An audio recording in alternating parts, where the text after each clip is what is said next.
Ok, je te le dis direct, cette vidéo, elle va te rendre complètement parano. J'ai reçu 3 histoires de mes abonnés et sincèrement, ce qu'ils ont vécu, c'est un truc de ouf. Je ne souhaite même pas ça à mon pire ennemi. Yo mec, je viens de regarder tes vidéos et franchement, ambiance de ouf.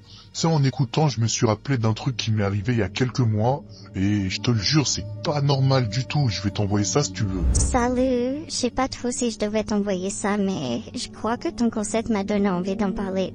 Parce que il m'est arrivé un truc et j'y pense encore la nuit, mais je te jure, c'est même pas une blague. Eh mec, franchement ton nouveau concept il est incroyable, j'adore. Je me suis reconnu dans certaines histoires, c'est trop flippant.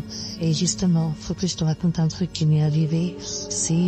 Franchement c'est vraiment bizarre. C'est pas des trucs de surnaturel, des fantômes ou je sais pas quoi, non. Là, c'est vraiment des histoires réelles qui sont arrivées et ça tourne tellement mal. Et plus tu vas écouter la vidéo, plus tu vas sentir ton cœur palpiter. Donc si t'aimes les histoires comme ça où tu sens que c'est chaud, reste bien jusqu'à la fin de cette vidéo. Et je préfère te le dire tout de suite, la dernière histoire. J'espère que t'es prêt. Allez, c'est parti.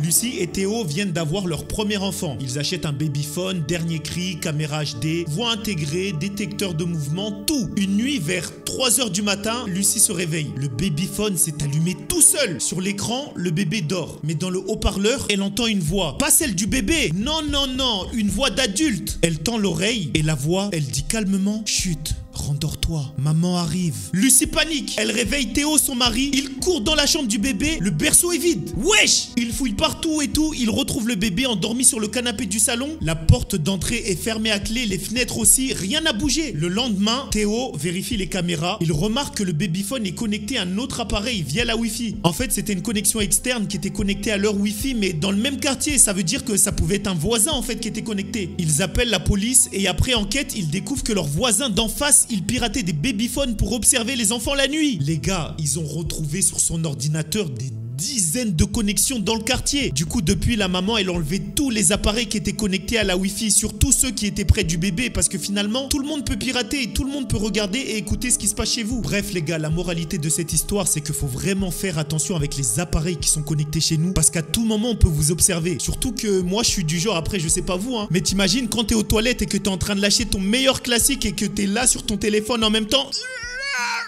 Ah, ça fait du bien. Après tu scrolles comme ça, mais sur la caméra il y a peut-être un vieux pervers qui te regarde comme ça. Allez, vas-y chie. Chie, j'adore ça.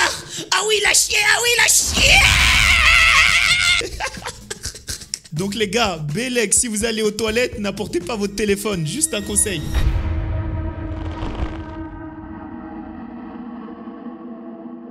Mathieu, 24 ans, aménage dans son premier appartement. Petit studio simple, mais il est content. Son voisin du dessous, c'est un certain Bernard. Vous connaissez les Bernards? Un peu bizarre. Lunettes, tu sais ceux qui baissent comme ça là.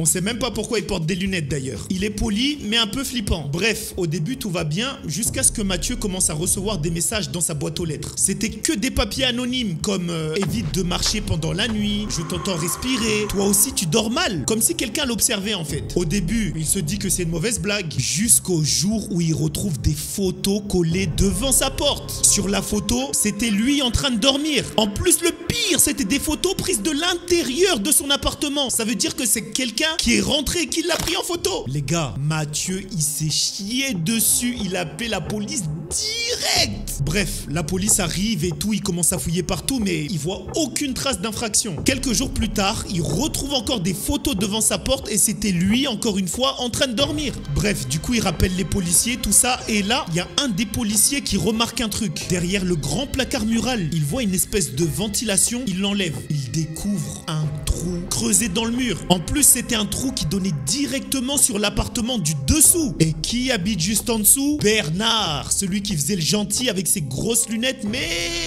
En fait, il avait fait tout un système. Ça veut dire il a creusé depuis son appartement qui était relié à l'appartement du dessus. Ensuite, il a installé une caméra, un fil. Il pouvait voir tout ce qui se passait, prendre des photos et tout. Bref, les gars, c'était une dinguerie. Quand la police est descendue chez lui pour vérifier, ils ont retrouvé des centaines de photos d'anciens locataires. Et le pire, il y avait même des photos qui dataient d'il y a 10 ans. C'est pour ça les gars, moi j'ai un conseil à vous donner. Dès que vous arrivez dans un logement, même si c'est un Airbnb, hôtel ou je sais pas quoi, toujours vérifiez tout parce qu'on sait jamais. Aujourd'hui il y a des gens bizarres, des fois on retrouve des caméras dans des miroirs, dans des trucs. Du coup si vous voulez pas que votre paf se retrouve sur internet, faites attention.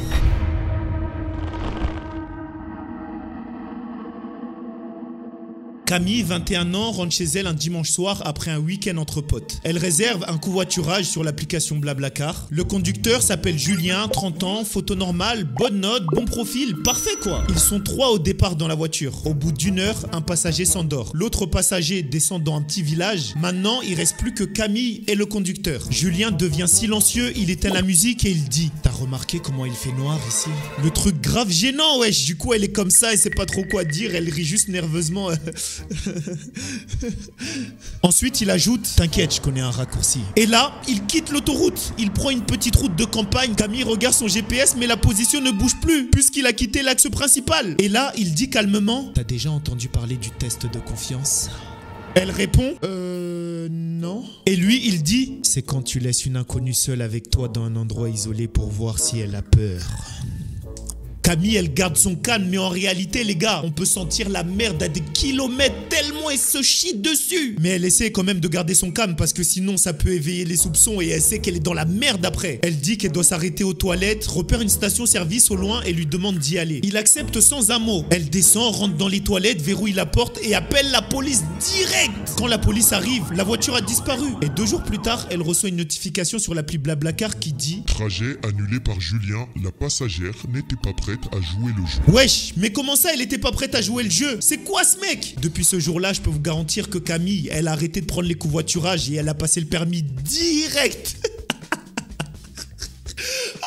Camille, mais qui t'a envoyé? Bon, voilà, je pense qu'on a une autre dose de frisson pour aujourd'hui. Franchement, je sais pas comment vous avez fait pour tenir jusqu'à la fin parce que moi, je me suis chié dessus plus d'une fois. Dites-moi dans les commentaires laquelle de ces histoires vous a le plus choqué. Et si toi aussi, t'as une histoire flippante à raconter ou quelque chose qui est arrivé à un de tes potes, marque-le dans les commentaires et peut-être qu'elle sera dans ma prochaine vidéo. Et comme d'hab, si t'as kiffé, lâche un like, abonne-toi, partage à tes potes et surtout, préparez-vous parce que la prochaine vidéo, elle va être encore plus ouf. Allez, prenez soin de vous et surtout, fermez bien la porte ce soir. Sinon, allez, ciao ciao les gars, bisous. Avant de partir, je voulais vraiment remercier tous ceux qui sont restés jusqu'à la fin de la vidéo. Comme vous l'avez sûrement remarqué, en ce moment, je teste de nouveaux formats sur ma chaîne. Alors bien sûr, je continuerai à faire des sketchs, vous inquiétez pas, mais j'ai envie de tester aussi de nouveaux concepts pour faire évoluer mon contenu. Du coup, par rapport à ça, j'aimerais beaucoup avoir votre avis. Dites-moi dans les commentaires si ce type de vidéo vous a plu et quel genre de concept vous aimeriez voir prochainement sur ma chaîne. Et évidemment, si vous avez kiffé la vidéo et que vous voulez me soutenir, mettez un petit like parce que c'est la meilleure façon pour moi de voir si mon travail vous plaît. Merci pour votre soutien et on se retrouve à très vite. Ciao, ciao.